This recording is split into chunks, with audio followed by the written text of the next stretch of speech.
Hello, hello, hello, hello, everybody. This is Shirley with Shirley's Threadwork, and this is Shirley's Wind Down Tuesday.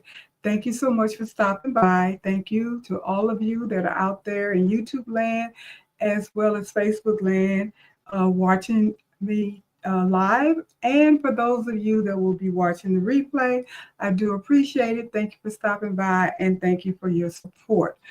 Um, Hi, I got a few people in here already. Want to say hi to Jenny, Carol, Robin. How are you? Glad you could stop by. I know it'll be several other people coming in pretty soon. So, going to wait, of course, a little bit before I get started with the main portion of the Wind Down Tuesday tonight. But since we're waiting for a little bit for people to get in, how was your day? How was your week since the last time we saw each other? And Jenny, specifically you, how are you feeling? I hope everything is much better than it was the last time I saw you. I'm sure it is, but that was a little scare. But I'm glad that you recovered pretty quickly, it seems like, and hopefully everything went well after we got off of the Zoom. Hi, Carol. How are you? You're a lot better for sure. That's great. That is really good because I tell you, I know how it feels to have an allergic reaction to something. As I mentioned before, it is scary, first of all, and it's very uncomfortable. So I appreciate what you were going through because you had us a little panic for a minute. But again, like I said, I'm glad everything went well for you. So tonight's topic, I hope, will be of interest to all of you.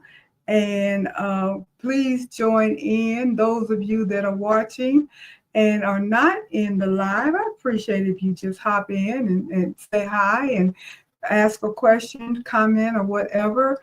The more people, the better, the livelier the conversation goes. And I'm sure you have questions. I'm sure you have comments. I'm sure you have stories to tell.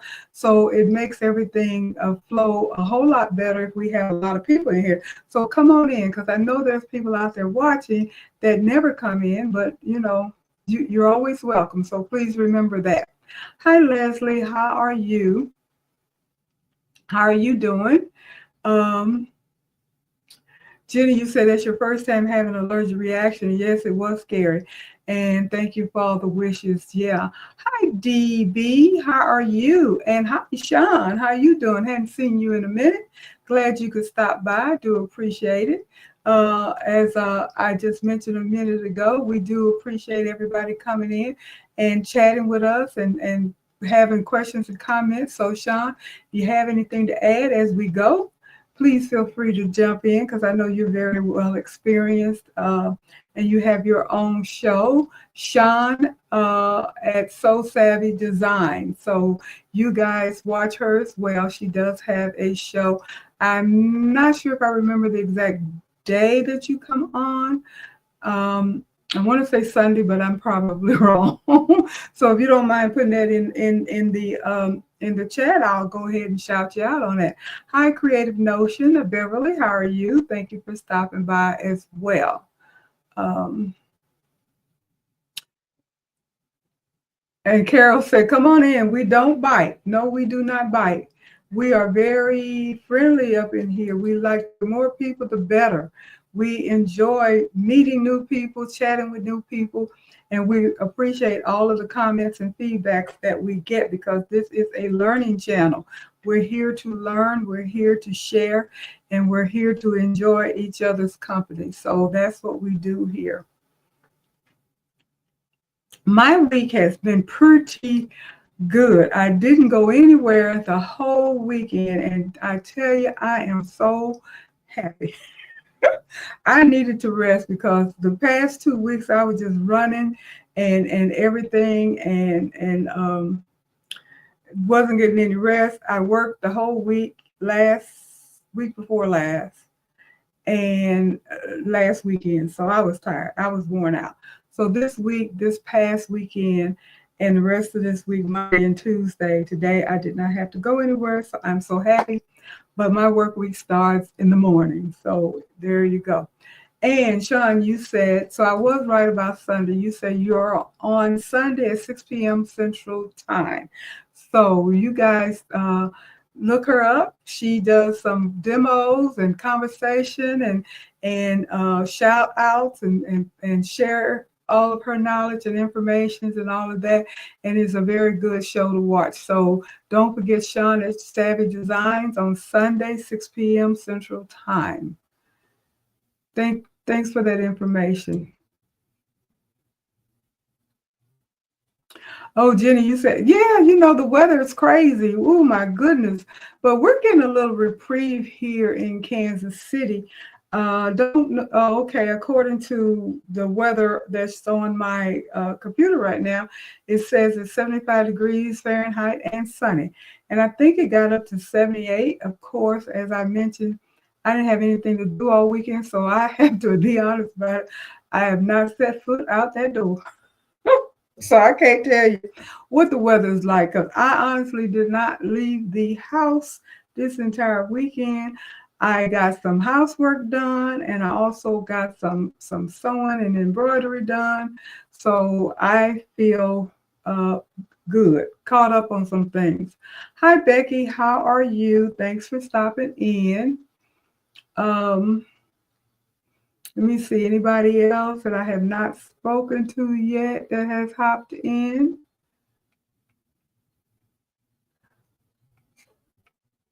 And DB, where are you from? We probably have spoken, but I can't remember. So please refresh my memory if you don't mind, because I like to acknowledge everybody when they come in. Don't want to leave anybody out because that's easy to do once I get to running my mouth and people come in and I forget to shout them out and I don't want to do that. So Jenny, you said it's like 90 degrees in Texas right now. So yeah, I was looking at the news and it did mention that it is a scorcher in the West and pretty hot, but the Midwest is cooling down. And then of course the East is having a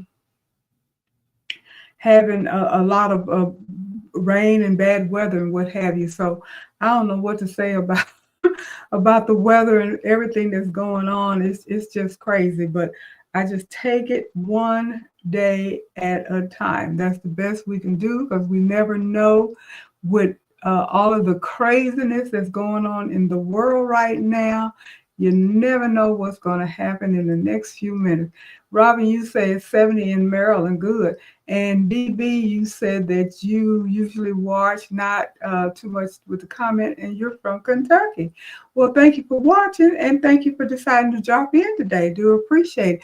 If you have any questions or comments, or you want to add anything, please feel free to do that. Everybody is welcome because I'm just here to provide information. Definitely don't know everything. Don't pretend to, but as I learn, I share, and that's what I do. Hi, Danielle. How you doing? Thanks for stopping in. And of course, you said, Danielle, you and I are just alike. You say, hey, y'all, well, I'm chilly.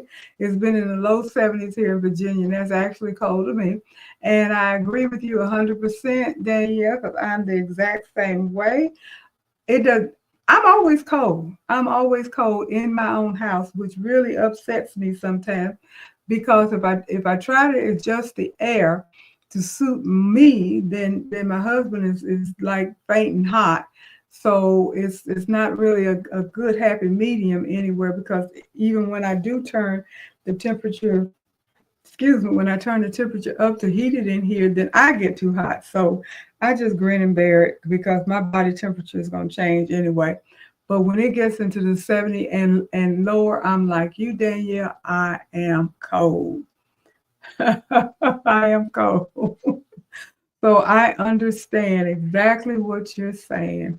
So I guess you guys in the East, getting the cool down from all of the rain and everything that's happening that way. with I guess the hurricanes trying to come through. Leslie, you said it was a mild day. You was out in your garden until 5. That's good. Got back home from walking, and now you're eating your spaghetti and watching me. There you go. Well, tonight I am going to talk about unlocking the secrets of presser feet. Now you say, where in the world did this topic come from?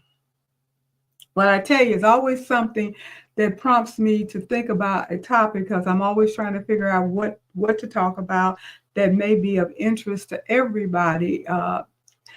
I've been working on my social society project that we're working on, which happens to be any design from the Sweet Pea collection. Sweet Pea embroidery out of Australia has beautiful designs, and we as a group decided we were going to make something from their library designs. Everybody is able to make whatever they want. So I chose to make this interesting purse that you guys will be able to see once we do the reveal. And I was having a bit of a challenge with it because of the thickness of the fabric. And I won't go through all of that because I'll save that for the reveal information. But I was using a regular straight open toe presser foot and being way too lazy to put my walking foot on. That's the only explanation I have. I was just being lazy, didn't want to switch it out. But I was having such a difficult time, I decided, well, the best thing to do is to switch it out, put your walking foot on and see if that helps. And it helped tremendously. And so I was mad at myself again for taking so long to decide to do that. So then a light bulb popped in my head and I said, well, how many people actually use the correct presser foot for the jobs that they do? And how many people actually know what the different presser foot are for, what they do? And I don't know, but oftentimes when you have a sewing machine, and I'm talking specifically to sewing now, which I know all of us do some of it because there's so many people out here quilting.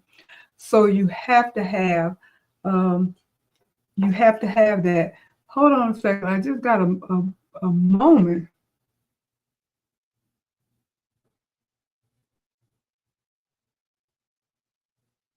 Oh, wow. Well, I have no idea, but it seems like Facebook is having trouble with my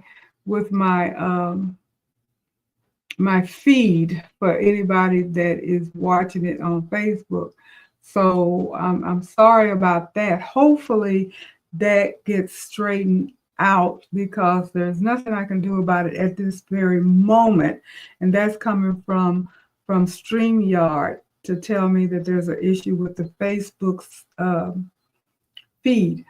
But hopefully the YouTube feed is going to work out fine. I hope so.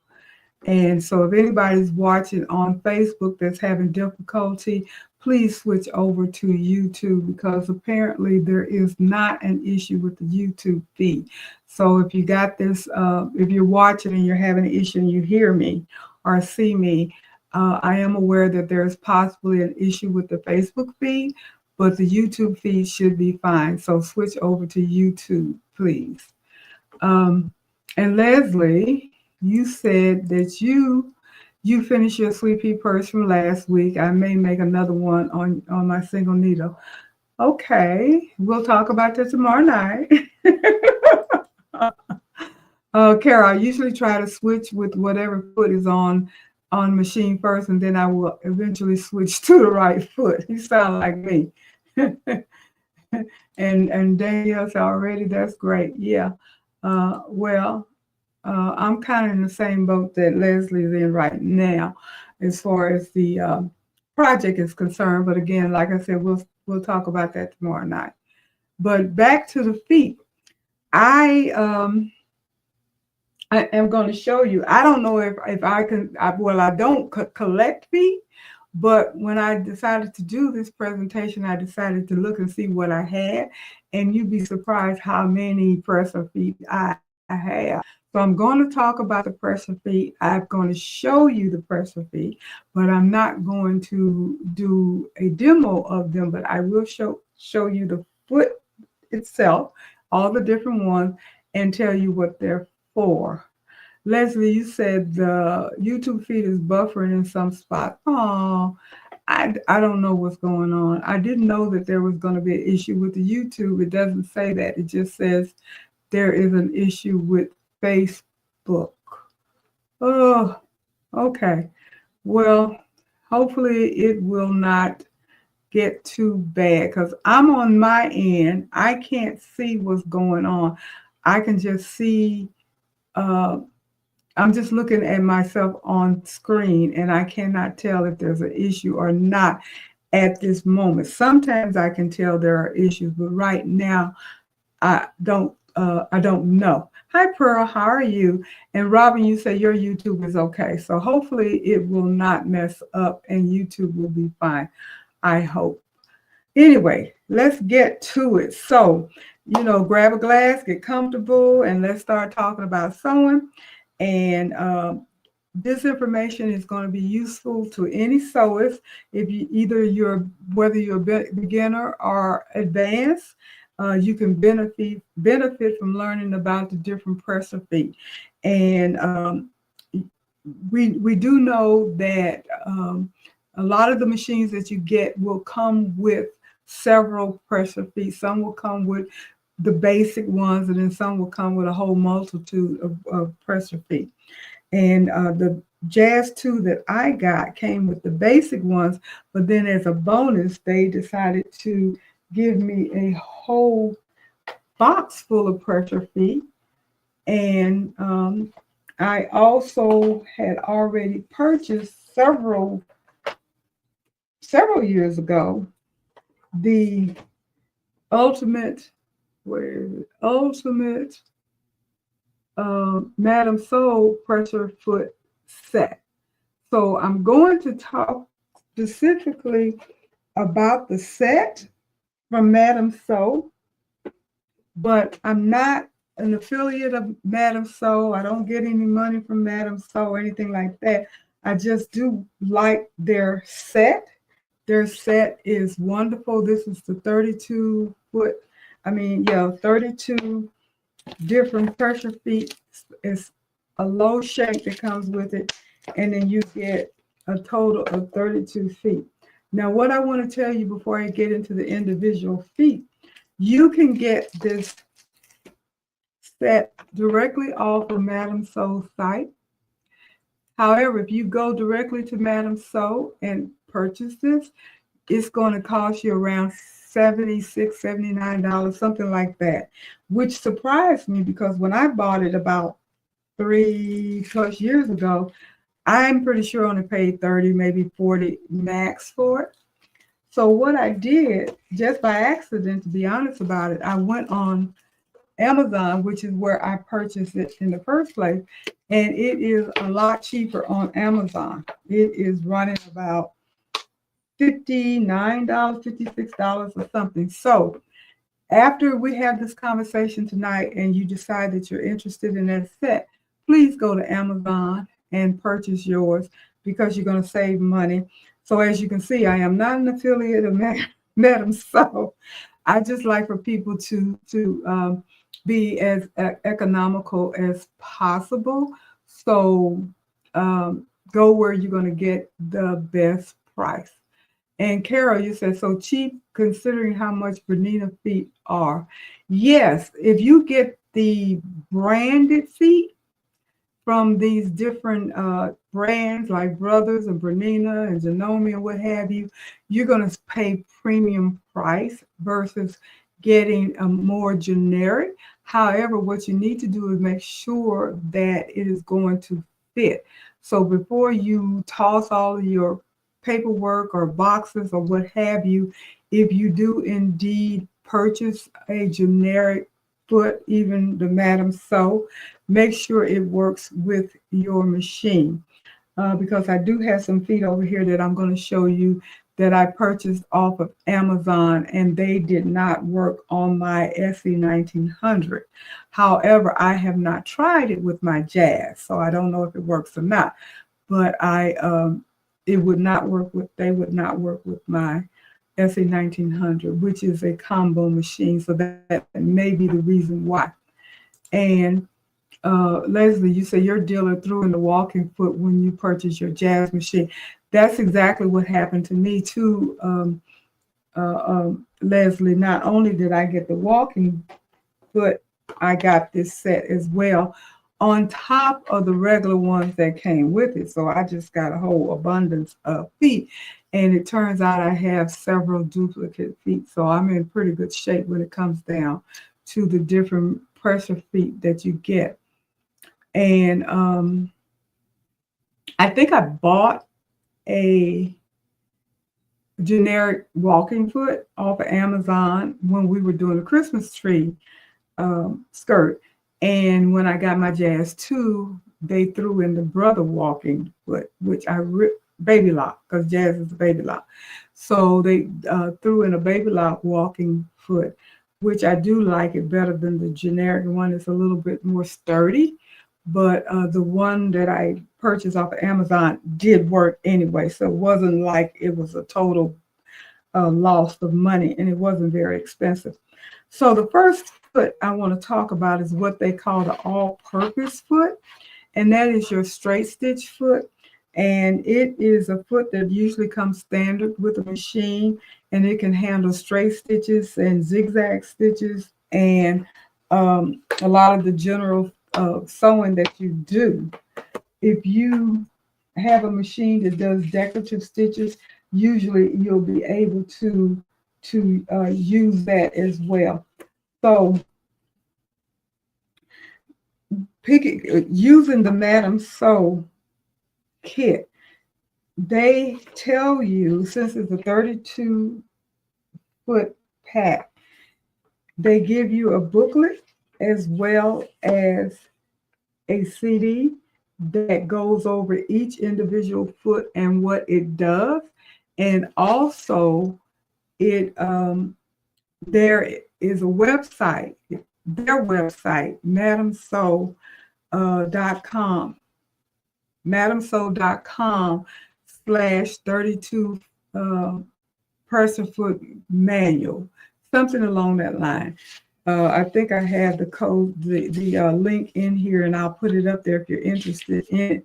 But anyway, it goes through, not only does it describe every foot that's in the kit, they provide a video showing you exactly how to use each pressure foot that's in the kit, which I have found to be very helpful.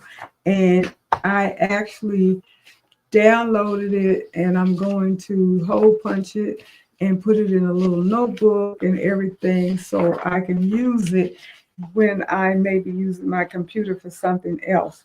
And it does have the link to each video as well. If you download this, you can download it to it, and then you can print it out, or you can just leave it on your laptop and then click the link and go directly to the video. And Leslie, you say you get Madam Sew's text of their sale. I do too, but I still want to let you know, even with the sales and everything, I have found that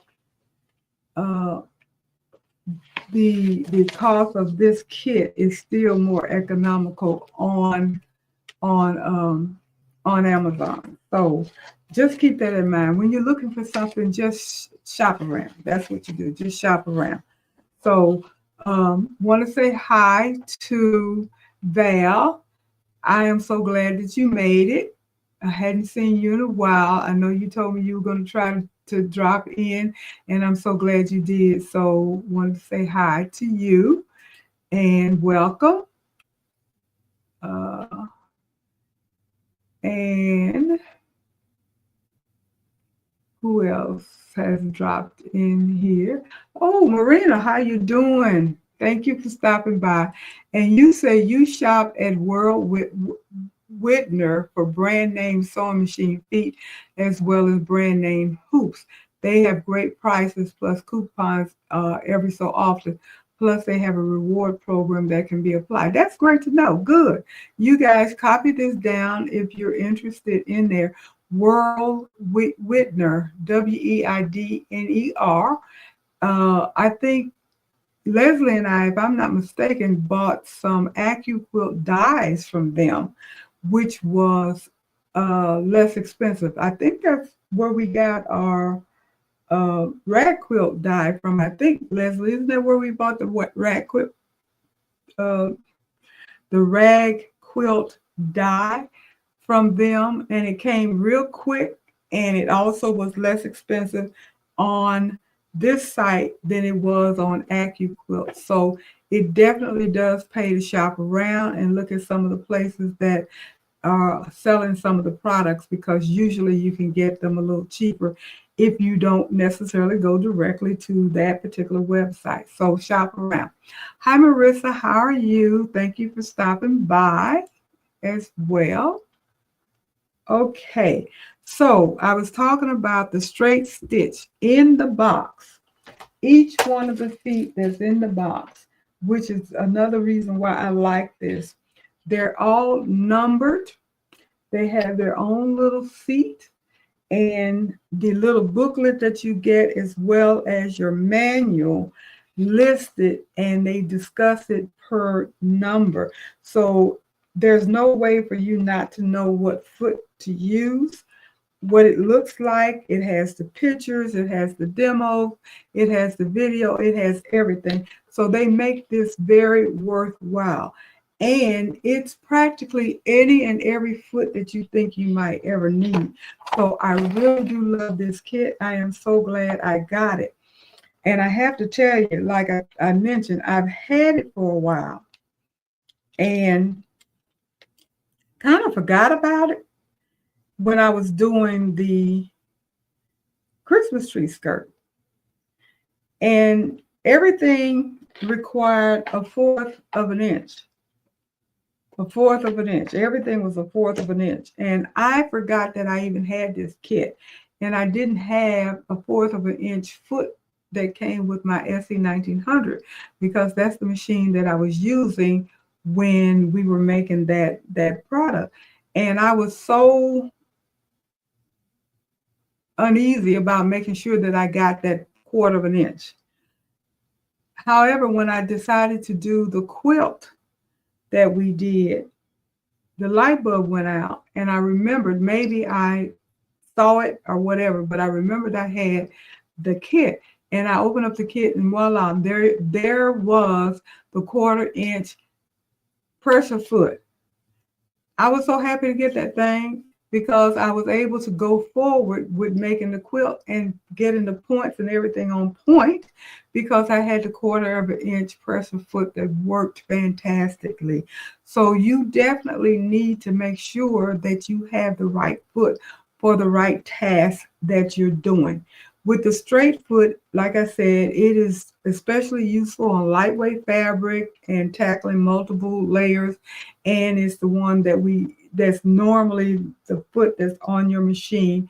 And it's probably the one that we use constantly all the time if we never change it.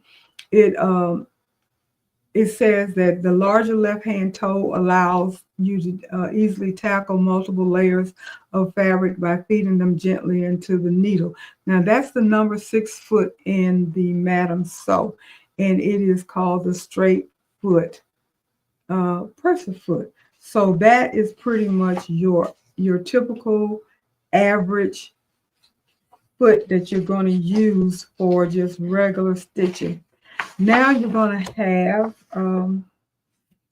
your all-purpose, like I said. The next one that most people have in their arsenal that comes with their machine is the zigzag foot.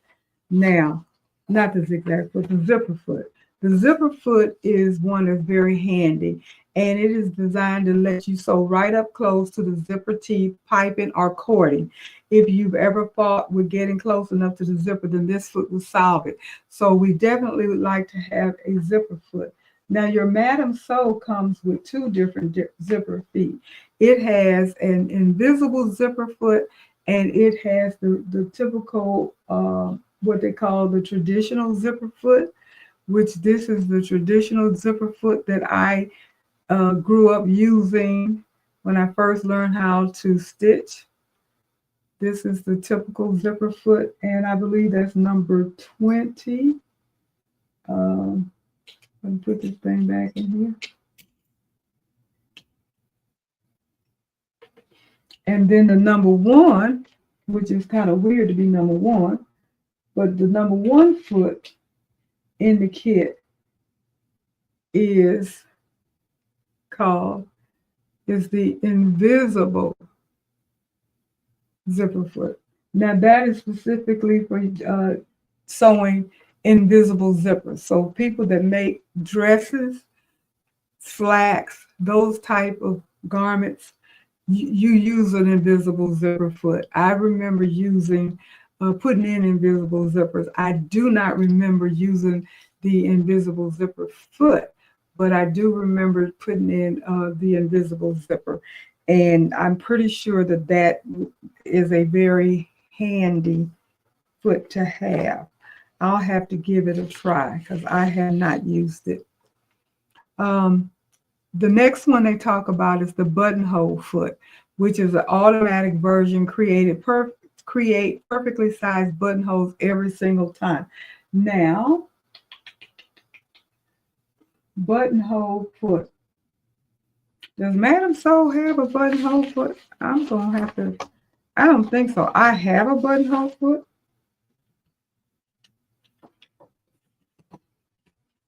I'm going to look at the little, because I'm not seeing it.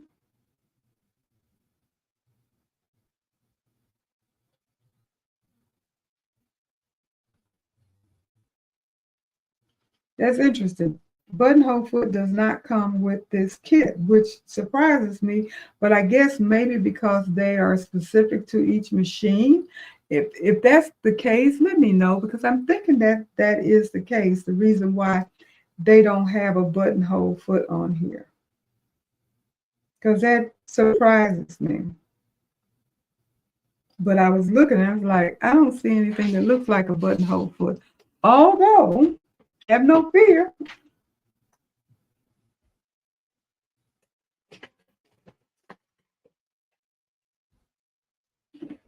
As I mentioned, I have tons of feet. I have tons of feet. There's not one over here. But my Jazz 2 comes with a buttonhole foot.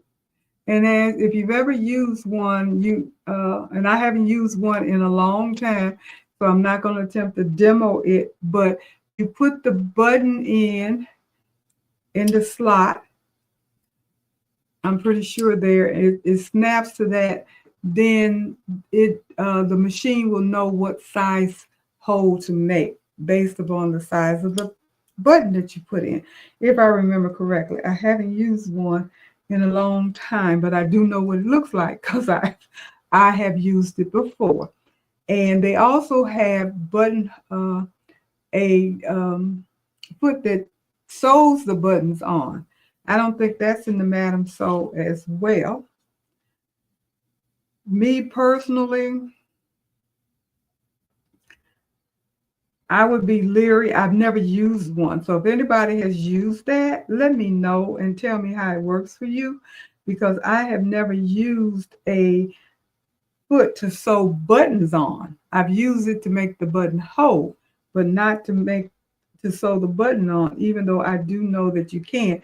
And I'm almost certain one of these feet you can use to do that, but I don't know which one that is. But this one came with my Jazz 2, so I have that in my arsenal as well. Okay. Another one, which I could have used and did not realize that it was a foot until I was going through this Madam Sew, and that is the stitch in the ditch foot. Did you guys know that there is such a thing as a stitch in the ditch foot?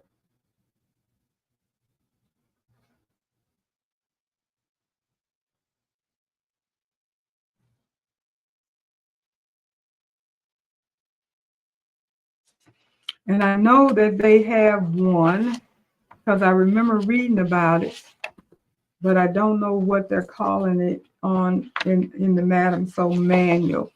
So I might be able to find it, but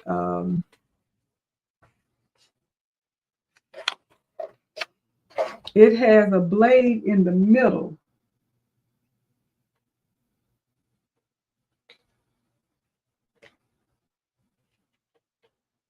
Which one of these is it? One of these feet.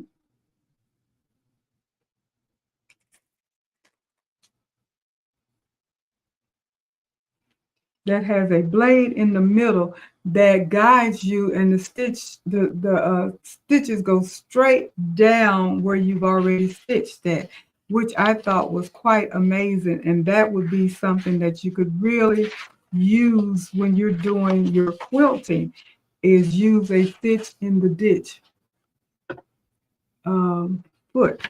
So let me see which one that may be if I can. Not the darning foot.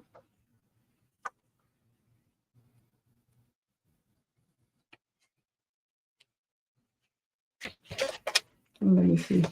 In the manual.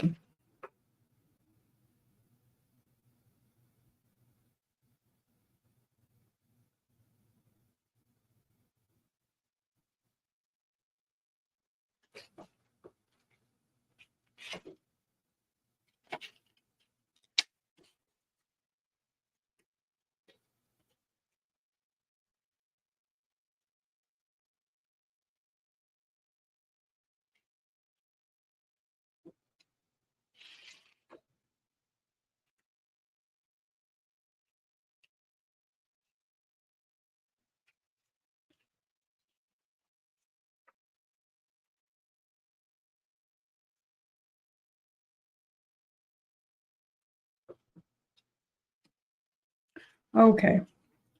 Not running across it, but they do have one. I saw it today, and I know it's in the kit. They're just not calling it the stitch in the ditch foot, so you have to kind of read through it. But I do know that they have one, and it's really amazing to know all the different feet that you have that can do all the different things. So I tell you, the best thing for me to do in order to not miss any of the feet is just kind of go through them. Then we'll get to that, because I know that they have a stitch in the ditch foot. Let me see if it shows up on here.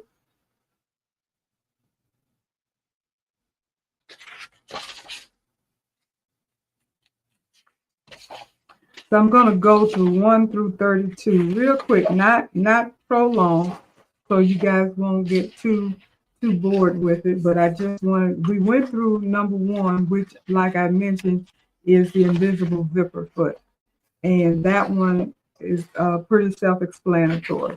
Number 2 would be your applique foot, which I thought was kind of interesting to say that there is a specific foot for appliques. And the main reason for that is because it's clear and you can see through it. And it says, what the hell?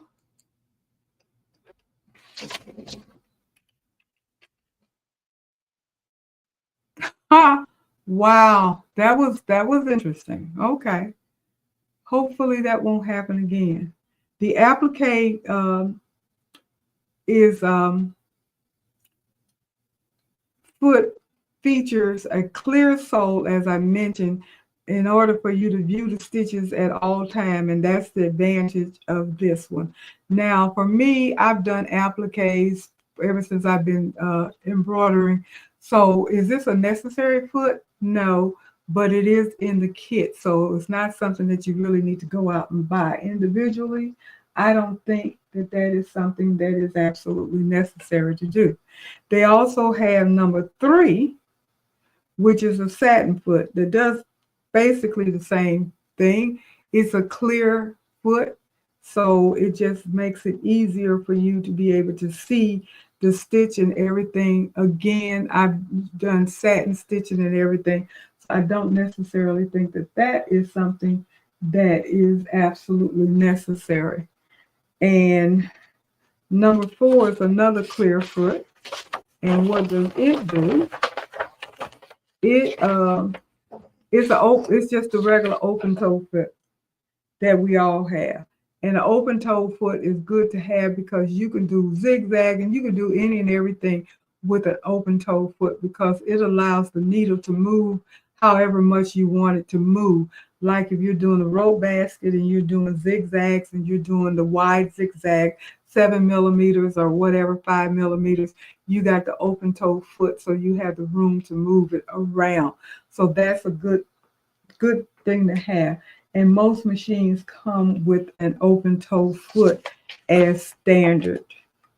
It may not be a plastic clear one, but it does come with an open toe foot. Number 5 in the kit is what they call a cording foot. Now, I've used a cording foot before, and hopefully you can see the little ridges on the front. Get a little closer. You see the little ridges. And the cording foot is another simple foot that can create beautiful effects, lacing the stitches around the cord to secure an attractive embellishment. So you use this for cords and threads, thick threads. Select a thread and small cords that will glide through. And it just glides through those little channels that you see. I've done a little cording, not a lot.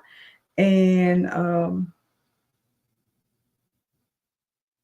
yeah, I did it with the serger though, I think, if I'm not mistaken. But I have done a little cording.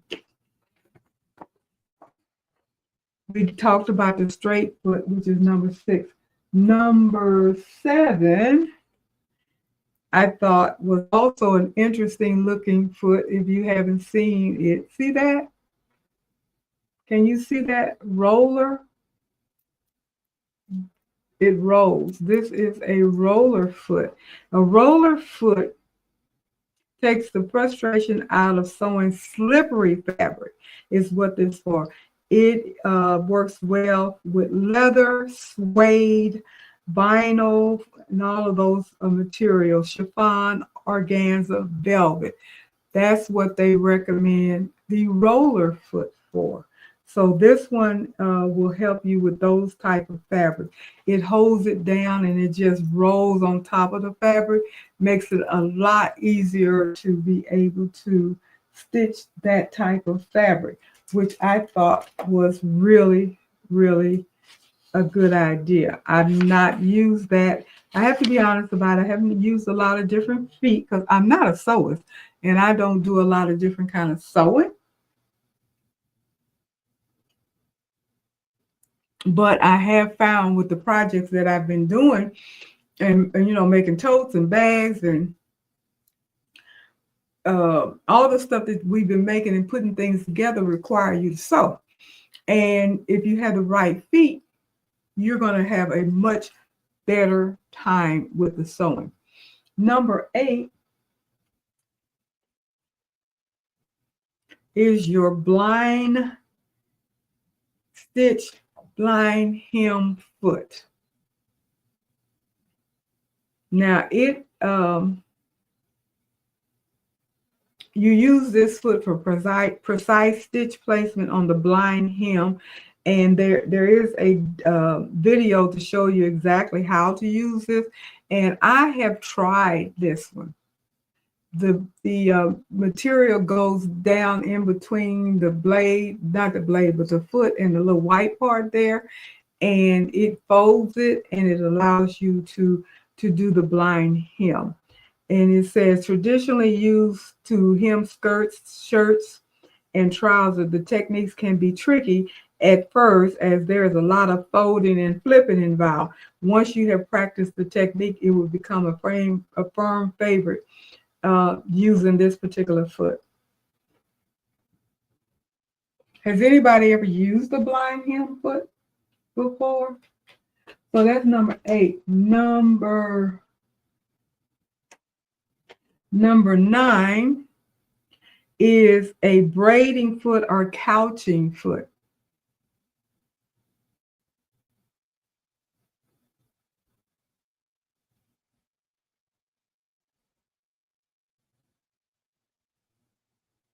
That foot. Braiding foot is one of the many types of feet used in couching, which is a form of decorative embellishment. Now, those of you that have the Solaris, the Stellar, the Avenir, the Luminaire, they have couching mechanism or couching capability, and I'm sure you have some type of special feet, probably something a little bit more fancy than this, but it's really good to know that you don't have to have those machines in order to actually do some couching. Look at the video that comes with this. And I don't even know if you have to have the kit to see the video, to be honest about it. I think just the link, you can get in there and you can see how it works.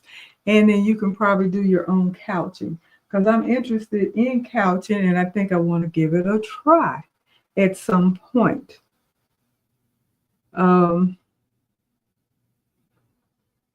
The foot has a hole in the top of the foot, allowing the braid to be threaded from the top of the foot and pass under the foot. And the foot is adjustable for the size of the braid, having an adjustable guide that is moved to accommodate the width of the braid by loosening a screw and moving the guide back and forth to allow smooth movement of your braiding. They do have video. So that lets you know right there that you can do couching with that particular foot. Now, I have done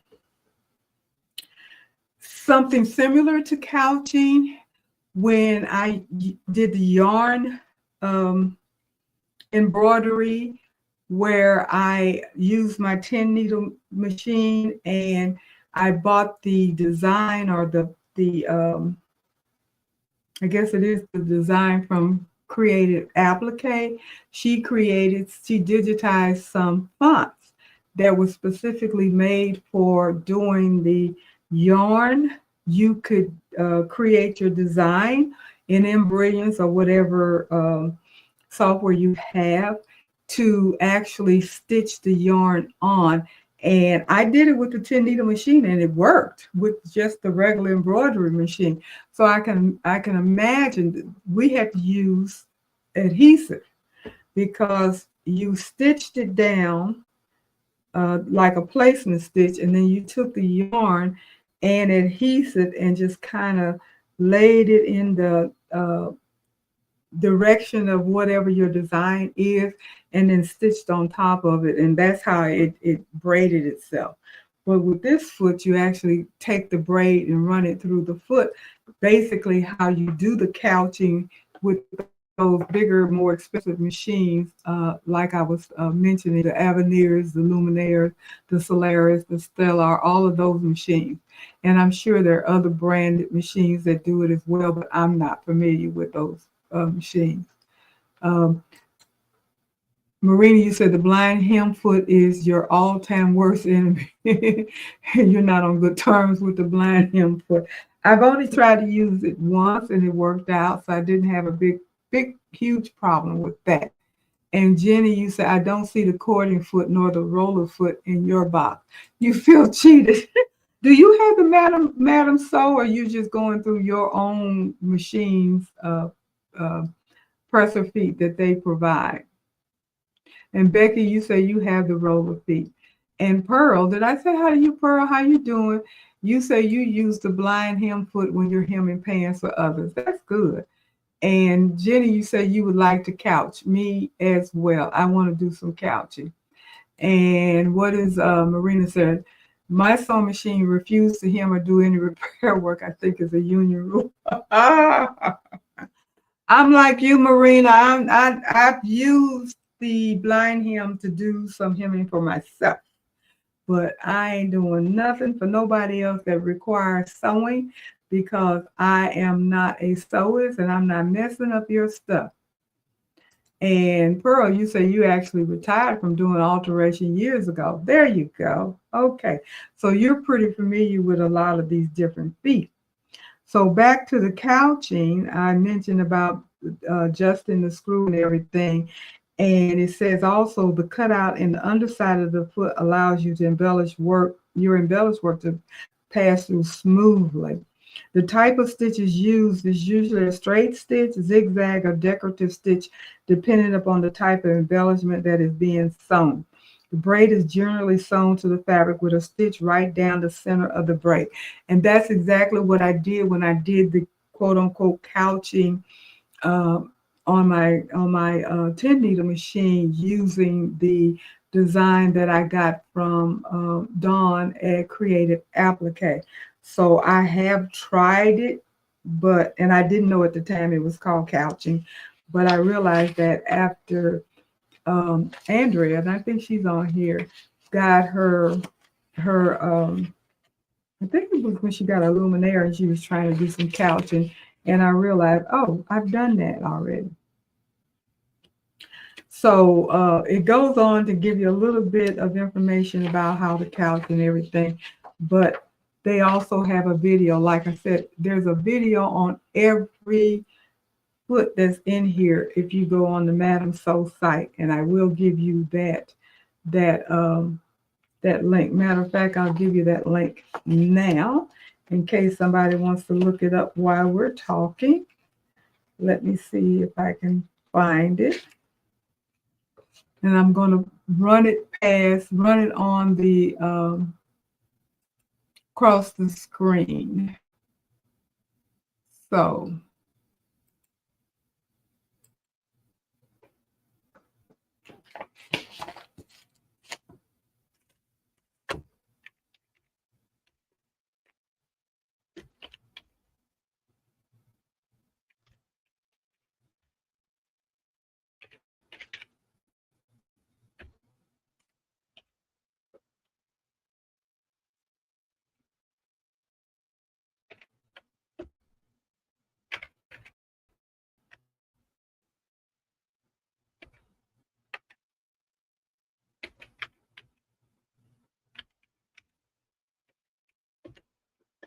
okay, let me make sure I got everything right.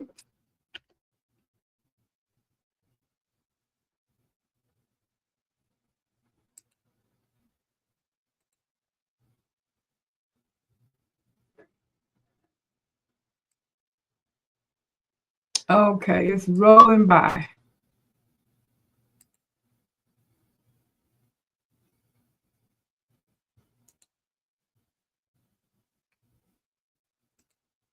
So if anybody's interested in looking up the manual, like I said, I do not think you have to own the kit before you have access to the manual, because I didn't have to sign in or anything like that. I just clicked on the link, put the link in my computer, went on there, and I was able to print out this manual that I'm reading from, and also look at some of the videos that they have. So if anybody's interested in just knowing what to do with various types of feet, this is a good resource, because you don't even have to have the foot right now. Just look at the videos for different feet that you might be interested in getting, or even some techniques that you're interested in doing. Because like I said, they have a video on there for every foot that's in their kit. Now, I do have to warn you, the person speaking does have an accent. So if you can get past that, then you will be fine watching the video. And Carol said, "What is the hemming you speak of?" I know that's right. I know that's right. And Jenny, you say you don't have the kit. Um, Marina, I applaud you that you have the skill and ability to do alteration. Yes, me too, because I can't do it. Jenny, you said I do have a couching foot. It's on my dual feet foot, aka walking feet. Okay, that's good. And Marissa, you said you never. Hi, Marissa. How you doing?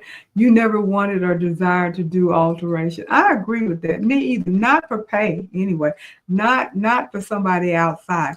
Now I've hemmed my own skirts and dresses and slacks. Not really professionally, but I've done it. And I've taken in a few things for myself. Again, not professionally, but I've done it. I've made it work. But this was even years ago. I don't even think I have the ability to do that anymore because I really have lost most of my sewing skill. I'm realizing that now. I don't know diddly about sewing like I used to, so I'm having to relearn how to sew. So back to the kit. We are on number 10, which is the quilting foot. Now, what's interesting about this quilting foot, it's also can be used as a 1/4 inch seam foot, this particular one. Now, it doesn't have the guide or anything like that, but it can be used as your 1/4 inch foot. The foot has markings so you can see an exact 1/4 inch seam when you piece and or create perfect. 1/4 inches or even 1/8 top stitching. The foot also features raised markings, which hopefully you can see that a little bit. The raised marking over here. And along the side of the foot for ease and flawless pivoting. So you can pivot with this pretty good. So it says never use this foot with a zigzag or decorative stitch as the needle will break and there is danger of injury. So if you can see, it's not a wide. The needle has to be placed to go directly in the middle. That's the only way you can use this particular. So you have to make sure that your machine, you can adjust the needle position so it will go in there, or you will not be able to use this particular foot. And I'm not going to say most machines do because I don't know about the manual machines. Most of the computerized machines, you can move the needles back and forth, and well, not back and forth, but side to side and everything. But with the manual ones, I'm not sure if all of them are like that. Number 11 is your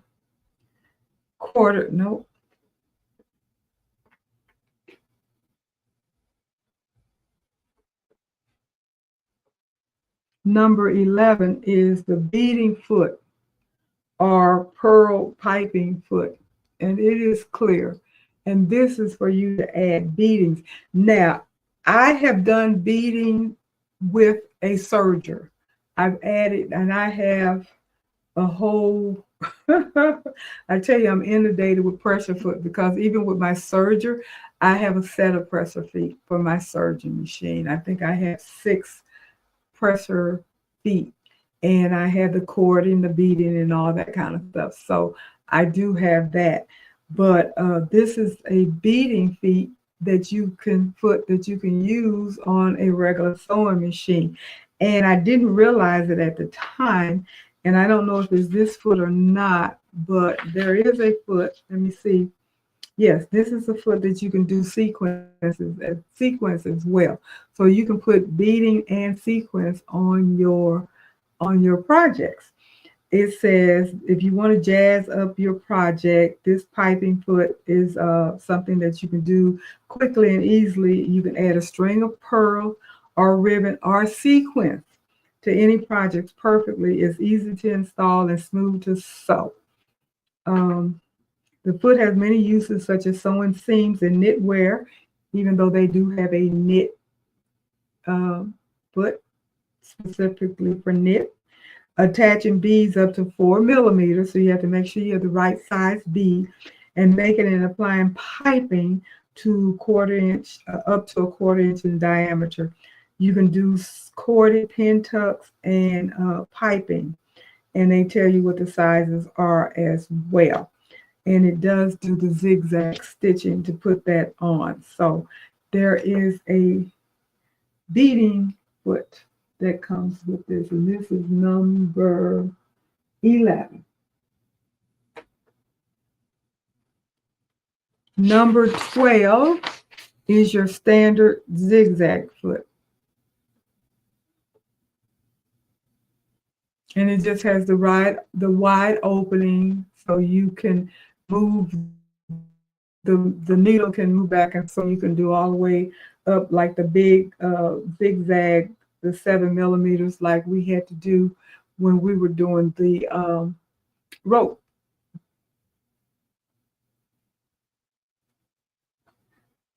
Jenny, your husband is so sweet. He brought you a glass of wine. So cheers to you as well. I'm drinking my Stella Rosa blueberry.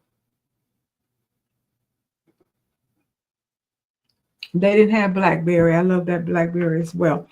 They only had the blueberry this time. It's also a number 13. Now this is interesting. This is your non-stick. Non-stick. And it's just like a white, smooth foot that has a pretty wide opening, so you can do a little zigzagging and move the position of your needles. And what it says, have you ever tried to sew clear vinyl or laminated cotton?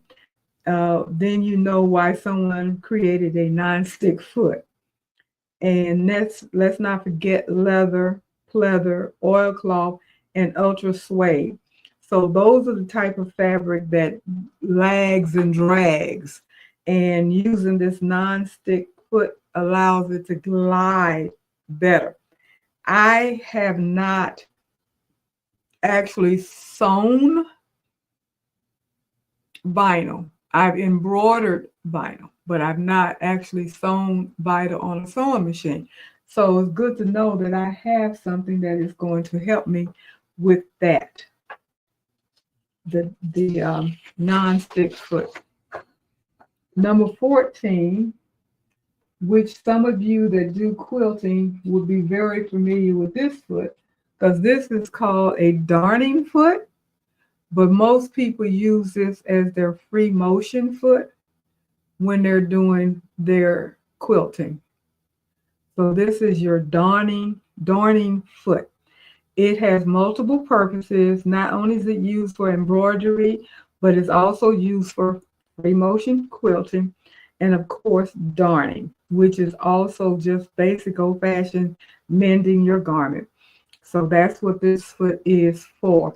Anybody that does quilting and you do free motion, it's in this kit.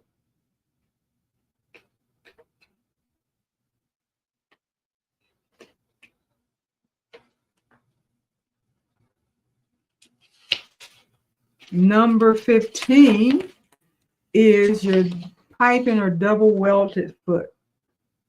Now, what's most interesting about this foot is it has the grooves on the bottom.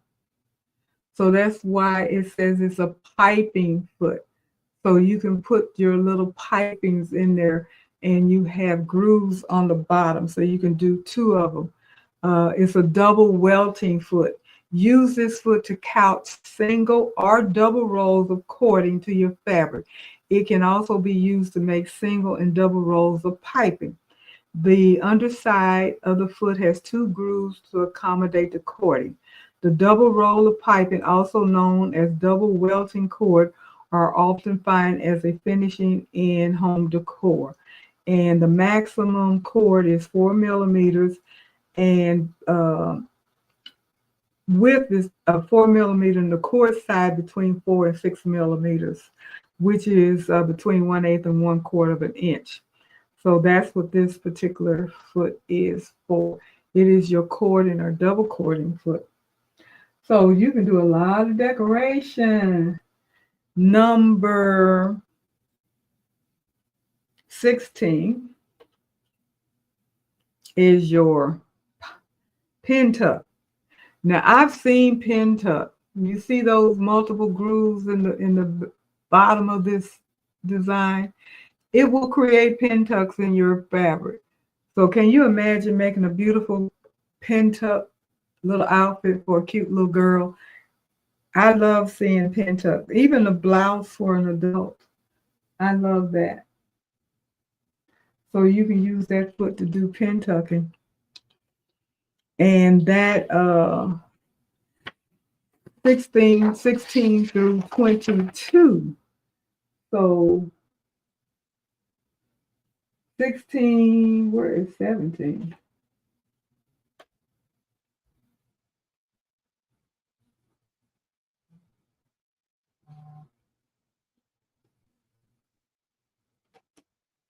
Now 17 is the handy dandy one that I like. Now this is your 1/4 inch quilting.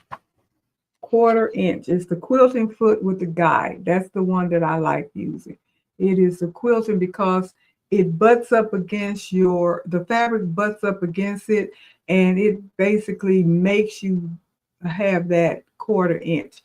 So this is my baby here. When I found this one, matter of fact, I had to find it in another place today because I had been using it, had not put it back in my kit, because this is definitely a go-to for me when I'm trying to do any type of quilting or anything that tells me it has to be a 1/4 inch. Then this is the one that I use.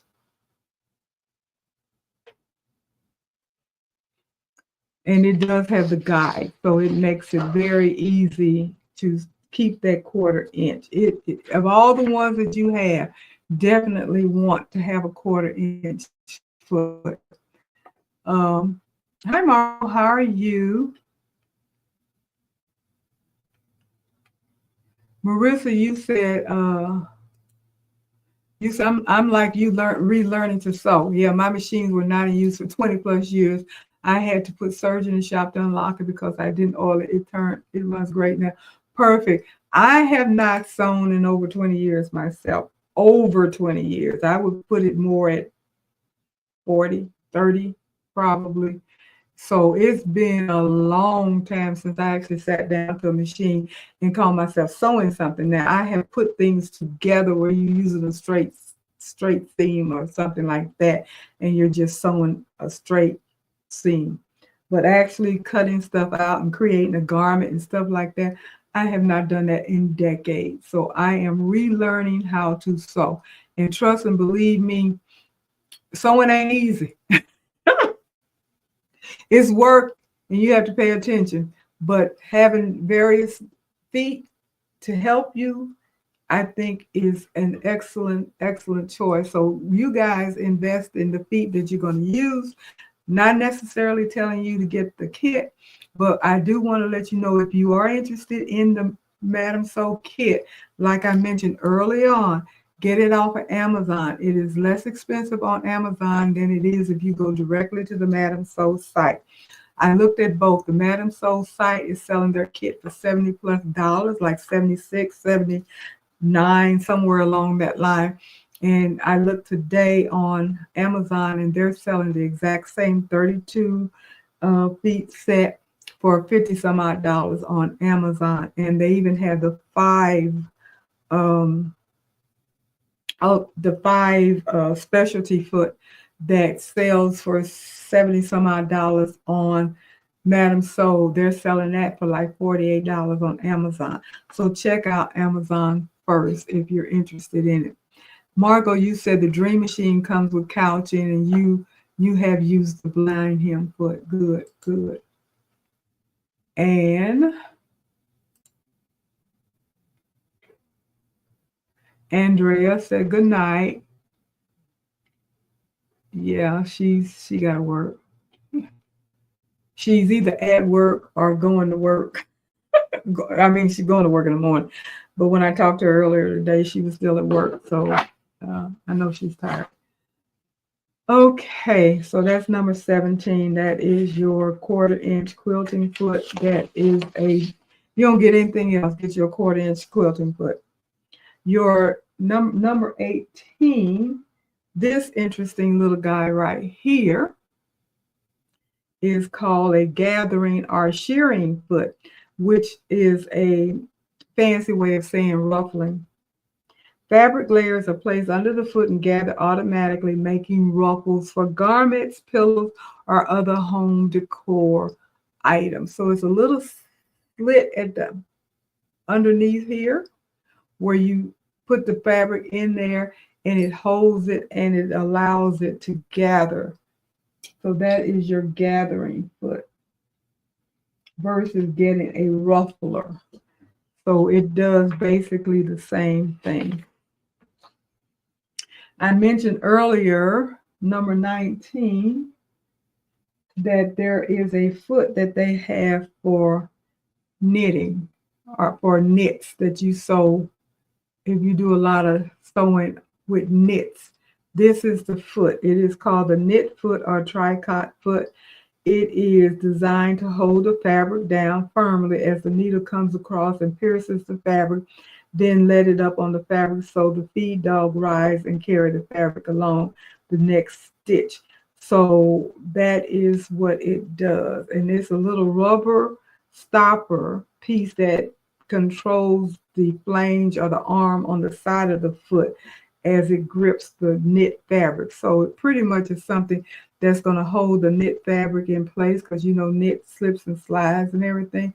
So this is your knit foot for sewing knits.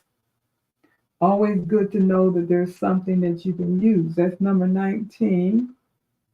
Where is number 20? Let's see. 20, here it is. Okay. Number 20 is your standard zipper foot. I think I showed that to you all earlier. And it's what they call the adjustable zipper foot, like we've had kind of what I grew up on, where you can move it depending upon what side of the zipper that you're trying to sew. So that's what this is. It's a standard, old-fashioned, everyday zipper foot that we all probably learned how to put zipper in using this particular foot. This is the foot 21.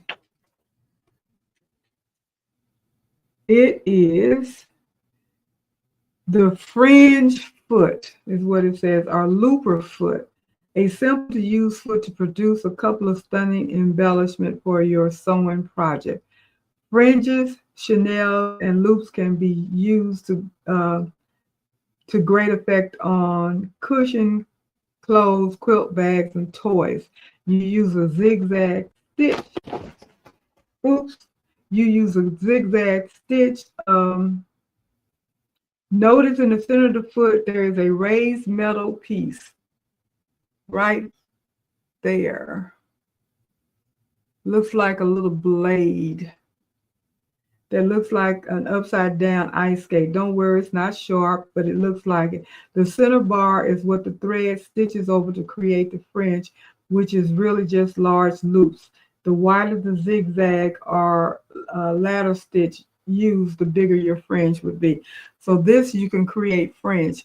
Now, I did do a fringe design, and it was digitized for fringe, and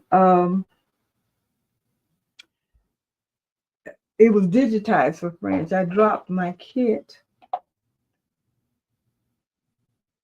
I think it's going to be okay because the box that it comes in is so sturdy. Where did this come from? Nope, didn't go there.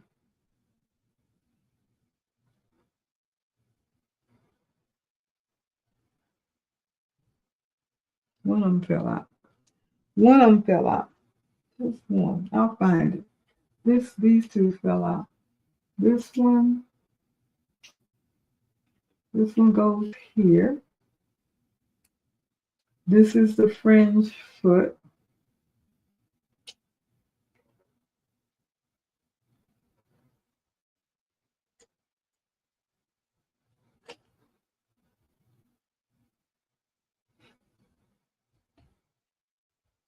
21, 22, 23. We did those.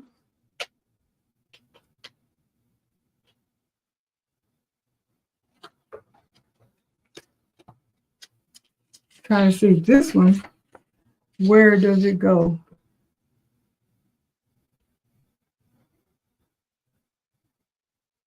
That's my 17. This must go in 28.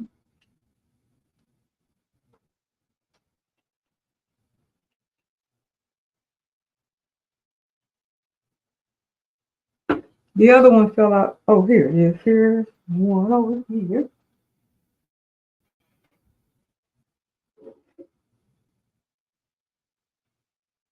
The good thing about this set is that the sponge that holds the stitches with is so sturdy and tight that even though it toppled over and fell on the floor, only 3 of the bigger ones came out. The rest of them stayed secure in their own spot. So that was very good. Very good. Very good. Pin tuck. You see the bottom of it? So that's self-explanatory. I showed you a pin tuck earlier. These are larger pin tucks.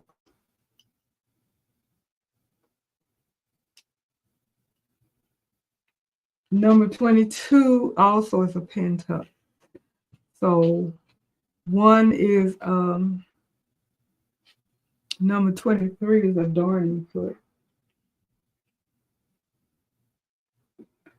Your darning foot. Don't get that one mixed up with your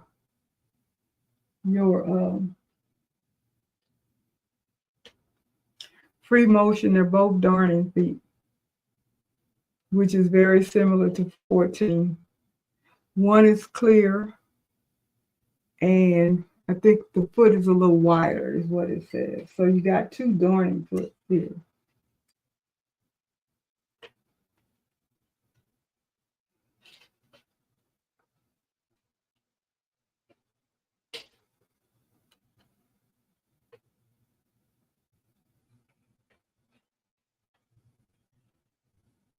Number 24 is another foot that I've used a lot. And this is a stitch guide presser foot. And I like this because it's got a guide on it. So you can use this if you need to have something bigger than 1/4 of an inch, 1/2 inch, 1/8 of an inch, whatever. It comes with its own guide attached to it. So that is what this is. This is number 24. It's a stitch guide foot or pressure foot with a ruler. And I've used this one quite a bit too. I had to put this one back in the box because I've used that one as well. So I've used some of my feet, not all of them, but some of them I have. I'm going to use more than what I've been using. Got a cording foot. We already talked about cording. I got 2 cording feet. They're pretty much alike. So that's 25 and 26. Then number 27. Now this one is interesting. This is what they call an edge joining. I knew we had one. Edge joining or stitch in the ditch. This is the one that I was talking about earlier. And it has a little blade in the middle to divide. This is what they call the edge joining foot or stitch in the ditch foot. Did you know that there was such an animal as a stitch in the ditch foot? The edge joining foot is used for edge stitching and stitch in the ditch. Now, what they mean by edge stitching, you can take 2 pieces and just butt them up together and zigzag across them and join them using this particular foot. I saw the video. I thought that was pretty cool and pretty interesting. You don't even have to sew them together. You can just butt them up together, not sewn, and run and sew it with this particular foot, and it zigzags and join it together. Some like the same concept of what we were doing with the rope bows where you were joining the ropes together. So that's what this foot is, but it is also called a stitch in the ditch. And because it has this little guide right here, it goes directly down into that ditch, into that seam. So those of us that try to do stitch in the ditch and we happen to not do it very well, and and Andrea's off of here now, so she should have stayed just a little bit longer. Because I know she complains about the stitch in the ditch situation like I do, trying to keep it straight. But with a foot like that, it gets in that groove and it's going to keep that stitch straight down. So you're not going to have a wobbly stitch when you're doing stitch in the ditch. I think that is clever. That's one of the reasons why I was drawn to that particular presser foot. Number 28 is overcast. Now, what does that overcast do? This is something like the serging stitch.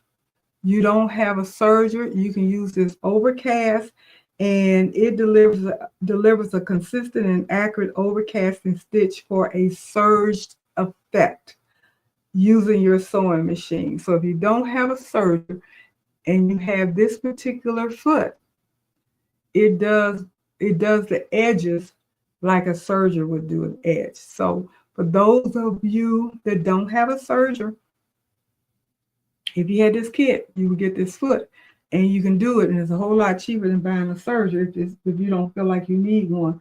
I got a serger specifically to do the edges. Had I known that I already had the foot to do the edges, because I had this kit, I believe, before I got my serger, I would not have had to get the serger, because that was the only reason why I got the serger, so I could do the edges to make them more professional looking.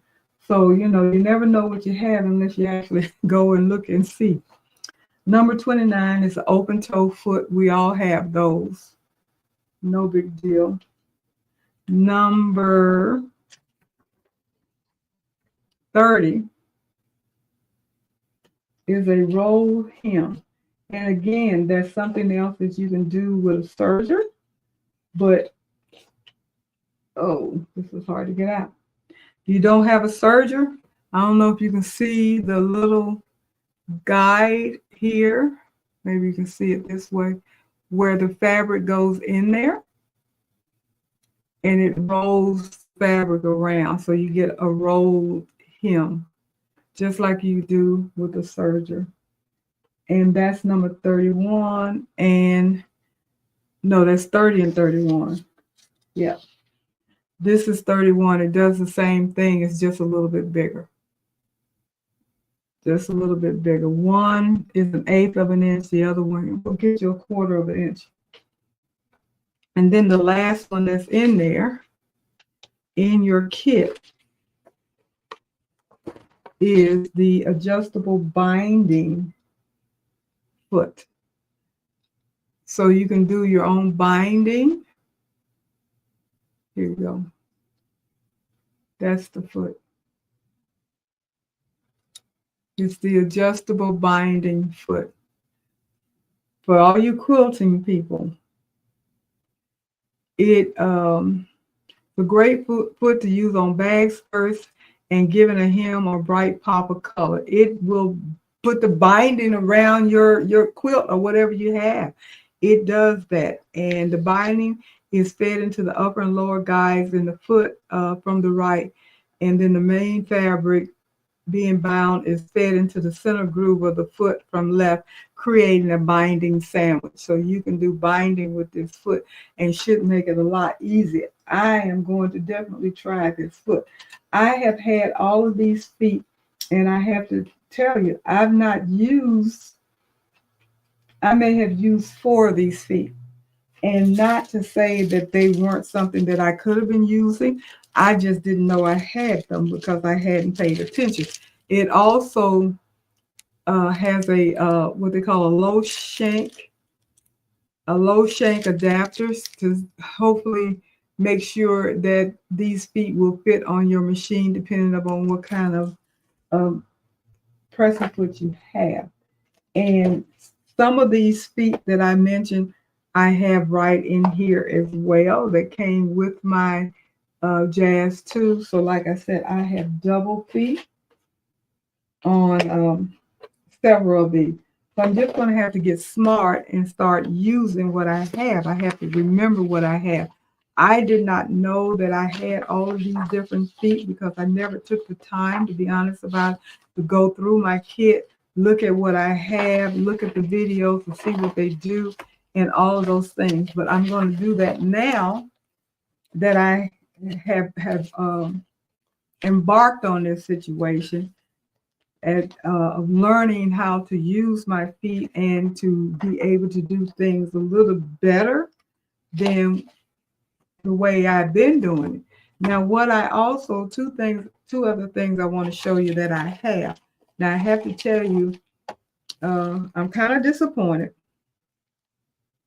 because I bought this off of Amazon. It's generic, but Madame So has one in her kit.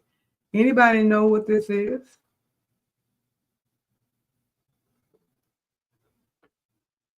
Does anybody know what this is? Put it in the comment if you know what it is. I'm not going to tell you just yet what it is. Now, I have to try it on my jazz. Jenny said she don't know what it is. She's already said she don't have a clue. She don't know what it is. Also, this one. Does anybody have the slightest idea what this is? And what it's for? This is another foot I got off of Amazon. So put it in the comment if you know what they are. Pearl said, I have the Claire Rowley Creative Feet that she invented. It's a ribbon foot. Now, that's a good guess. Claire Rowley. Carol, there you go. Carol got it. She knows what it is.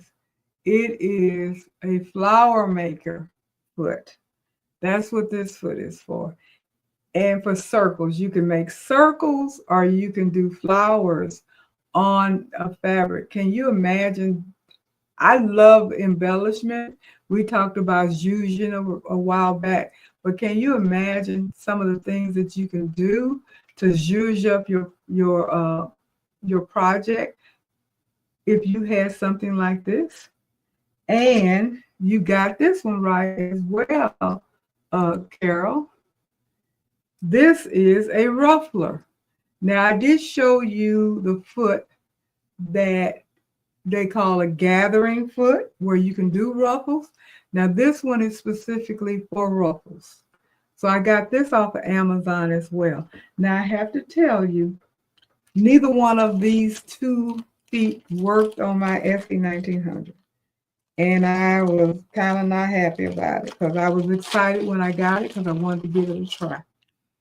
I have had these for quite a while, but they're not returnable because I've had them way too long. I am definitely going to try them on my jazz to see if I can use it, because I hope I can, because I'm really interested in using it, especially the circle one and even the ruffler one, but definitely the circle one. So like I said, I have pressure feet coming out of my head with the anticipation of using them and doing some serious sewing.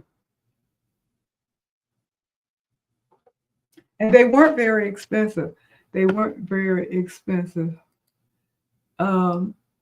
Beverly, how are you creative? No, you going over the pressure feet made me look at my 32 feet I have. I can't remember where I got them from. See, we have these things.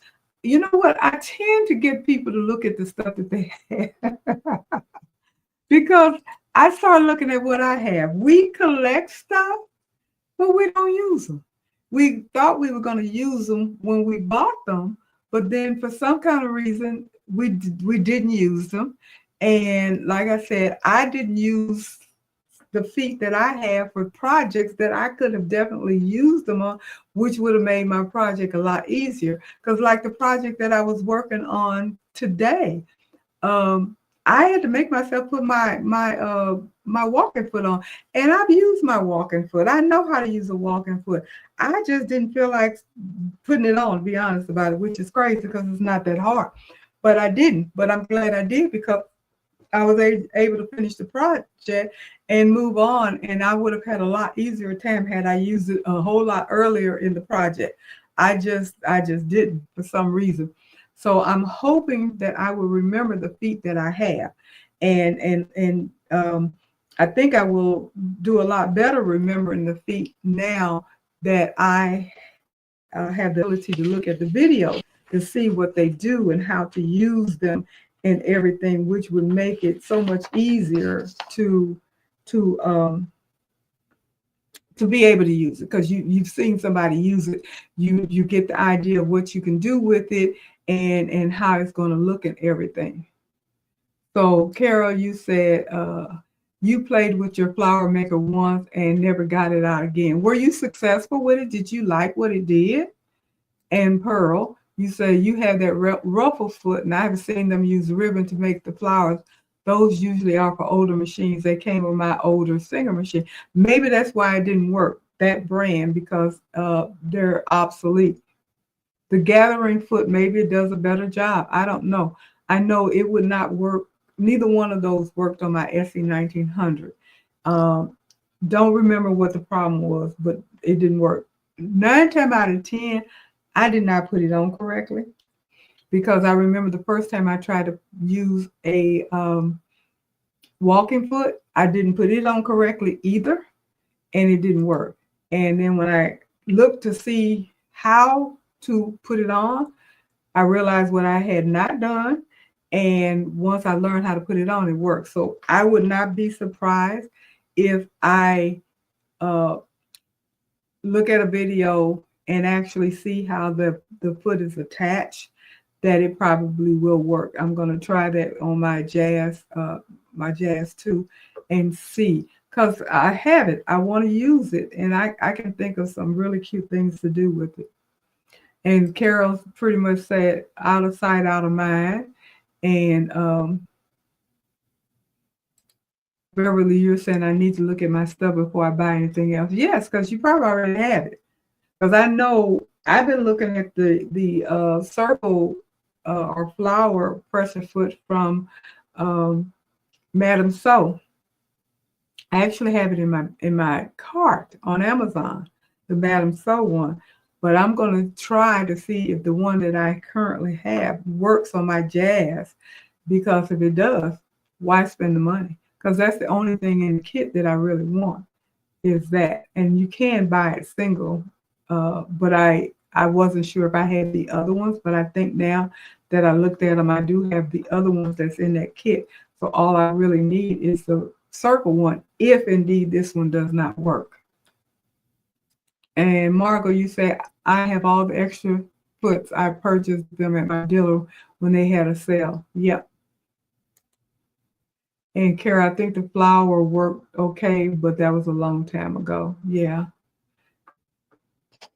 Yeah, that's a good idea. And you know, I just think that using the different feet adds more character to a project that you're doing.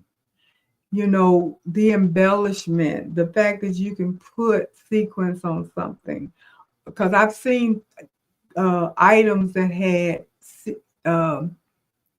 sequins on, cording, beading and stuff, and they're beautiful.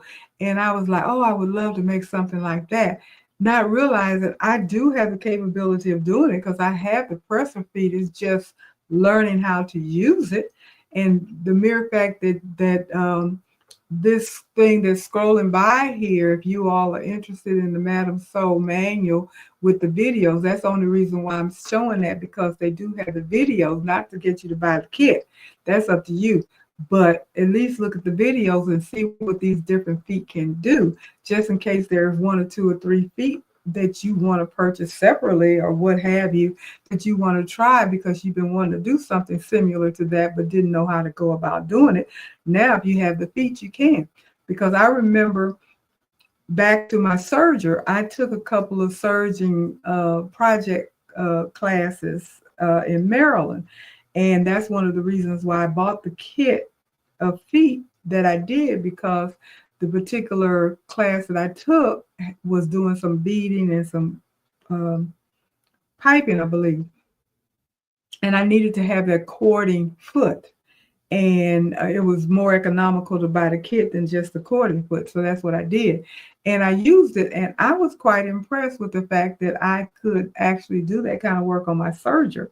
So not only can I do that using my serger, which I'm still learning to use, I can do the same kind of stuff using my sewing machine, which I can use a little bit better than I can my serger right now. And Sean, very informative. Thank you. Using the correct foot makes a difference when making sewing easier. And that's the whole purpose. And that's the whole gist of what it is that I'm talking about tonight, is the fact that if you use the correct foot, you can end up with a quicker, easier project that turns out better than trying to use just your regular standard straight foot and make it do something that it wasn't meant to do. Because like I said, that was the revelation for me working on the project that I was working on. And it was obvious to me days ago I needed to use my my walking foot. I just didn't feel like finding it and putting it on and all of that kind of stuff. And then I got so frustrated because I knew it would work better. So when I finally put it on, it was like a breeze. And I was like, now, why did you wait so long to put that darn thing on? You should have put it on when you first started and went on about your business and got this project done. That's the same thing about any other foot that you have. If you're trying to do something and you have the arsenal, you have the tool that you need to do that and make it easier, why not just go ahead and do it? So get the proper feet, 1, 2, or 3 extra feet. I think everybody should have in their arsenal. And Sean, you said you just ordered your cording foot for your juki. Now, does your juki that you have do decorative stitches, and is it computerized? Because that's what I'm looking at. I'm thinking about getting a juki, but I want it to be computerized, and I want it to do more than just straight stitches. I don't want a machine that only does straight stitching, because I like to do decorative stuff as well. And Carol, you say easier to use embroidery machine to do flowers. Yeah, I guess if you have the design, you certainly can do that. Please hit the like button, everybody. Thank you, Jenny, for reminding everybody to give me a thumbs up. Hit the like button, subscribe, hit the notification bell as well, and remember to keep coming back. The Creative Notion is reminding everybody to hit the button as well. Thank you so much. I do appreciate it. Sean, it is not. It is it's a straight stitch machine. You want a straight stitch machine. You have a brother quilting machine for the decorative stitches. I got it. Yeah, I don't. I have my SC 1900. I'm seriously considering selling it because I want to upgrade to a machine with a larger embroidery feel. That's what I want to do. Don't know what machine that's going. I want the Luminaire, but I ain't there yet. That it's still expensive. It's not a cheap machine, even though they're going to be discontinuing it pretty soon. But it's still not a cheap machine. But I would love to have the Luminaire.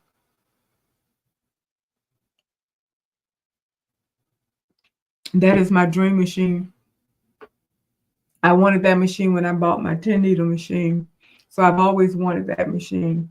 Maybe one day I'll get it, but I guess I need to be patient. I guess so, because I don't want to spend money on the one machine and that money could have gone towards the luminaire. So I have to pray on it. There you go. I have to pray on it.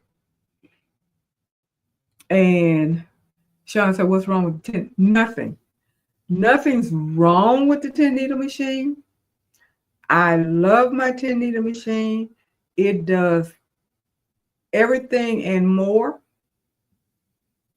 The only thing, there's two things that I wish they had done with the new PR 1060W, which they didn't do.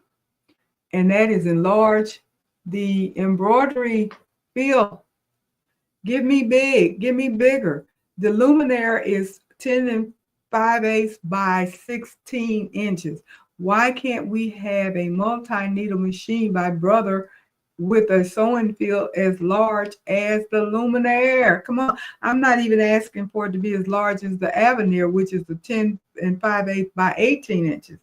If you could just give me the 10 5/8 by 16 inches, I would be smiling. Also, I could deal with the fact that it's still a 10 needle, but I would love for it to be more than 10 needles. But they can, it doesn't seem like it's a hard thing. It must be a hard thing since they haven't done it. But can we not get an update where it will read the Mighty Hoops? Just let it read the Mighty Hoops like some of these other machines that are out there that recognizes the Mighty Hoop. That's all I'm asking for. Even if you don't enlarge the machine, even if you don't give us any more needles, give us an update where it will read the Mighty Hoop so we can use all of the area that we have, the real estate that we have. We can't use all of the real estate of the Mighty Hoop because I'm so fearful of hitting the edges that I normally shrink my stuff down probably smaller than I have to because of my fear of it hitting. If it read the Mighty Hoop size hoops, then you know it's going to fit and you don't have to adjust it down more than necessary. So with that being said, that would just make me happier. And I'm sure not just me, the majority of people would be happy. So no, there's nothing wrong with my 10 needle machine. I love it. Last night I created the design. I'm doing this purse and I wanted to put some designs on the strap. And I just went into my embrilliance and put some designs in there and made it big enough where it would, go all the way across the biggest hoop, the 8 by 13 hoop. But the strap was longer, so I know I was going to have to do it multiple times, but I wasn't worried about it. And like I told Marina a while back, when Durkee Fast Frame came out with their strap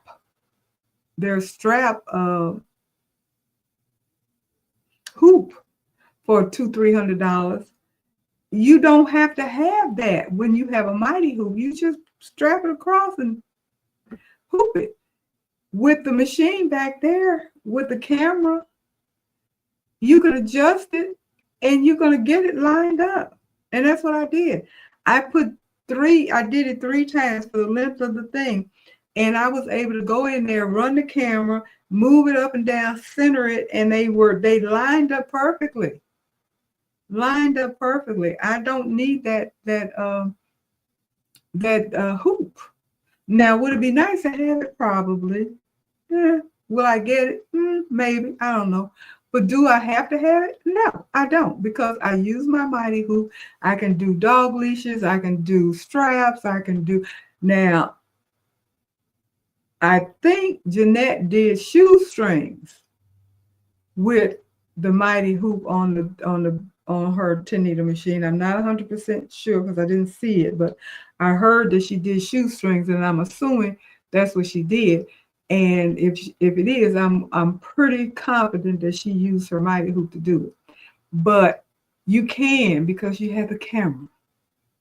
and you can find your center spot. You don't even need the projection, just like they have with the luminaire, even though that's what I wanted for you. They have the I don't know what they call it. It's not a projection, but they have something that they're using. Maybe it's a laser camera, something on the new machine, the Celeste. But as long as you can center it, you're okay. You just need a camera to know where the center is and go ahead and pinpoint it, put it in the center. And I did that with the camera and the cross mark, and voila, I got it centered. I don't have that issue. So yeah, it has wonderful capabilities, and it does everything that I want it to do. And I don't have any issues with it. So I love my machine. I just do have wishes. I put it that way. Wish I had. Yes, you said that 14 by 8 is the largest, and I do have the sash frame. It's the largest I have ever done with my sash frame. I don't think the sash frame is any larger than that, and I've done that. And you have the 1055X. That's what I have. I have the sash frame. I have a regular mighty hoop. The sash frame is a brother magnetic hoop. And it recognizes the sash frame. So that part is cool. But I have other magnetic hoops that brother does not have the sizes for, because Mighty Hoop has tons of sizes that work on our machine, whereas brother only has a few magnetic hoops that work on our machine. And I'm not going to invest in both. The mighty hoops work just fine. I'm not going to invest in it, but I just wish that they would. I don't guess they're going to do it, but it would be nice if they did. But it is what it is, and I work with what I have. Yes, I think a lot of people agree. I do. I really do, Sean. I think a lot of people would be happy if they would just simply recognize the mighty hoops, just like so many of the other companies that are recognizing the mighty hoop, and I don't see why they don't do it. All the other things, if they never do it, then never do it. Whatever. I don't guess they feel the need, because they came out with a brand new machine and did not enlarge it, did not give us more needles. They didn't give us a whole lot more than what we already have with our 1055X. So that was a little disappointing to me, but not really, because I'm not in the market to buy a new machine anyway. And you said love the mighty hoop also would make life better. Yes, it would. It would make yeah, it would. It would be nice to just be able to put the mighty hoop on, do your tracing, and move on and not worry. I trace 4 or 5 times sometimes. I'm always adjusting it just by smidget to make sure that I'm not going to hit it and hit it and hit it. But I'm still in real estate, as I call it, because I'm not getting my full size that I should be getting with that particular design, because I'm scaling it down probably more than I have to. But because of my fear of hitting the hoop, I do that for my own personal caution, because I do not want to damage my machine, and I do not want to break my mighty hoop. Both things are too expensive to do that. And if they simply gave us an update adding it on there, then we wouldn't have to do that. But that's just me taking the long way around to let you know that nothing's wrong with my machine. It's a wonderful machine that does tons of things that we never think about using it for, like what I was just mentioning about the strap. How many of you that have the 1055X know how to use your camera so you can find your center point, so you can line things up, so you can add something on, or you can correct a mistake like the other day where I forgot the order required personalization, and I had literally unhooped the order, folded it and packed it, and was in the process of mailing it when I realized my mistake, and I had to put it back on and put that personalization on there and put it on in the correct spot. And I was able to do that with the camera and the crosshair. So it does definitely works. And learn how to use it. If you don't know how to use it, learn how to use it. Practice. Read your manual. If you have the playbook, read your playbook. Look at the videos. All of those kinds of things, because you can do it.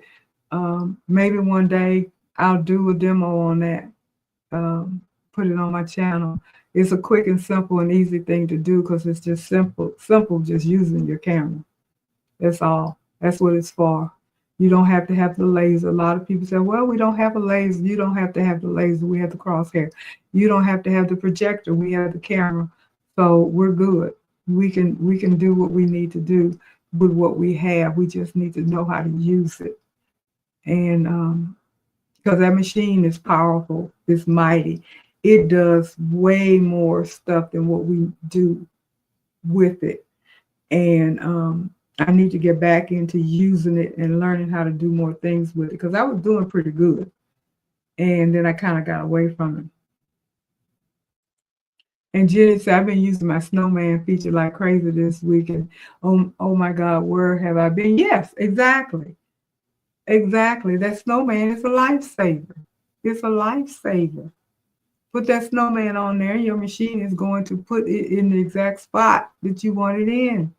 Put that snowman on there, and then you're good to go. So again, it has so many features, so many things that you can do with it. There are people that are doing edge to edge with the 10 needle. I have yet to figure that out. I've yet to figure it out, but I know it can be done. I just haven't, excuse the pun, connected the dots, because I know I got to connect them. I'll get there. I'll get there. I just have to take the time and pay attention, but I'll get there. Carol, you said you use your camera, just wish the crosshairs were not so thick, hard to see just where the needle will land. Is there a way to make it thinner? I don't know about thinner, but you can make it, you can enlarge it. There's a plus and minus button on there where you can make the spot larger, magnify it rather, and then you can see better where that needle is going. So that should help, because the needle goes directly in the center of that crosshair. So wherever you put the crosshair, that is going to be your center mark for whatever it is that you're trying to do when you're using the camera and the crosshair. Because like I said, I used it last night with this strap that I was doing, 1-inch strap going all the way across, and I put it on my mighty hoop, clamped it down on my mighty hoop, and I mean, I knew what size it was because I did it in brilliant, so I knew exactly the length and the height, and so I knew it was going to fit, and all I had to do was make sure it was in the center. And so when I ran my first pass, that was my guide. So when I rehooped it, yep, you got to take it off and move it down, because I didn't use the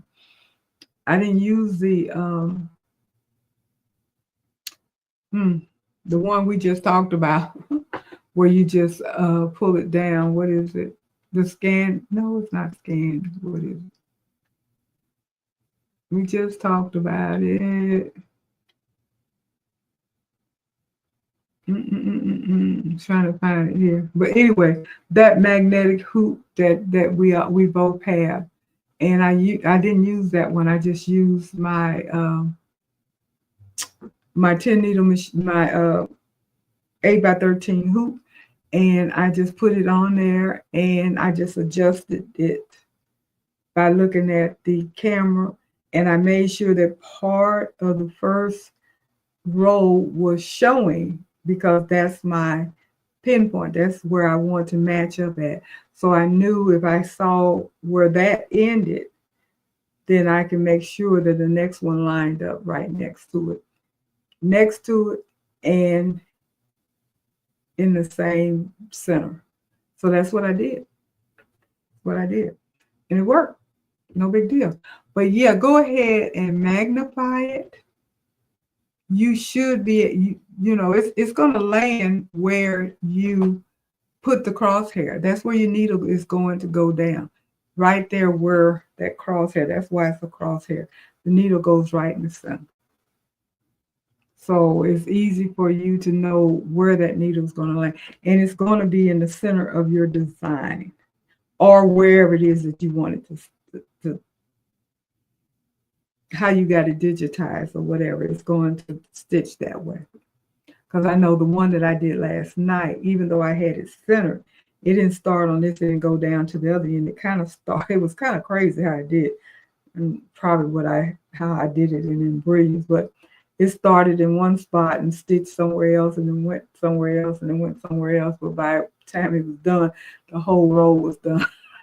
I wasn't paying any attention to how I was moving things around when I was putting it in Brilliant, because I'm not a digitizer. I just knew I wanted it to line up, and I knew how many I wanted in the row, and I was copying and pasting because it was just a continuous thing. I knew I wanted to make that border, but that's what I did.